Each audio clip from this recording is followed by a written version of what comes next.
উইন্টারে তো first bridal season চলেই আসলো, হাতে গোনা 1-2 দিন বাকি। তো হ্যালো ডিয়ার মেকআপ আর্টিস্ট, আমি অনামিকা সাহা সরকার আজ তোমাদের ডালবা স্প্রে ফার্স্ট সিরাম স্প্রে সম্পর্কে কিছু নলেজ তোমাদের সাথে শেয়ার করতে চলে এসেছি।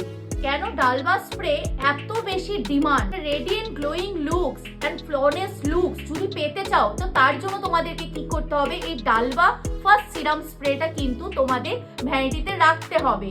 আর তোমরা অনেকে অনেক প্রোডাক্ট ইউজ করেছো, বহু মেকআপ আর্টিস্ট, কিন্তু ওই তোমরা ফিনিশিংটা পেয়ে আসছো না, যে একটা গ্লোয়িং ক্রিয়েট হচ্ছে না, ব্রাইডের ওরকম লুকস পাচ্ছ না, গ্লোয়িং ফেস। তো তার জন্য তোমাদের কি করতে হবে, এই ডালবা স্প্রেটা কিন্তু পারচেসিং করতে হবে। মার্কেটে প্রচুর ফার্স্ট কপি কিন্তু ডালবা স্প্রে বেরিয়েছে।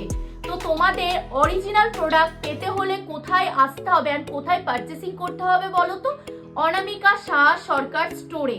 অ্যান্ড আমাদের কিন্তু অনামিকে cosmetic.com ওয়েবসাইট লঞ্চ হয়ে গিয়েছে, সেখানেও কিন্তু তোমরা এই ডালবা ফার্স্ট সিরাম স্প্রেটা কিন্তু পেয়ে যাচ্ছ। ওয়েবসাইটে প্রতিটা প্রোডাক্ট কিন্তু আমাদের ওখানে অফার চলছে। যারা ভাবছো ওয়েবসাইট থেকে ভিজিট করে দাম দেখে নিবে, সেখান থেকেও তোমরা নিতে পারো। চলো এই প্রোডাক্টটা ডালবা স্প্রে কি করে ইউজ করতে হয় সেই ইউজটাও তোমাদের সাথে শেয়ার করি আমার ফেসে দিয়ে। তো ডালবা 3 বার তোমরা ইউজ করবে। ফার্স্টে মেকআপের শুরুতে, সেকেন্ড যখন ফাউন্ডেশন অ্যাপ্লিকেশন তোমাদের হয়ে যাবে, ট্রান্সলেশন পাউডার সব অ্যাপ্লিকেশন হয়ে যাবে তখন একবার, অ্যান্ড লাস্ট তোমরা যেটা ইউজ করবে সেটা হলো আফটার সেটিং স্প্রে দেওয়ার পর। এই যে সিরামটা আছে একটু শেক করে নাও, শেক করলে দেখো পুরো সিরামটা অয়েলটা মিশে গেল।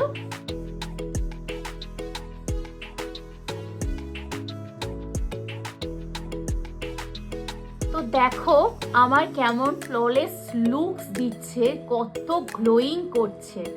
তো তোমাদের ভিডিওটা কেমন লাগলো, ইনফরমেশনটা কেমন লাগলো সেটাও কমেন্ট করে জানিও, কারণ ভিডিওগুলো শুধুমাত্র যারা নতুন মেকআপ আর্টিস্ট, একদম বিগিনার শুরু হচ্ছে তাদের জন্য, বাকি বাদ আরো মেকআপ আর্টিস্টদের জন্য। তো ভিডিওটা ভালো লাগলে সবাই লাইক অ্যান্ড কমেন্ট করে জানিও।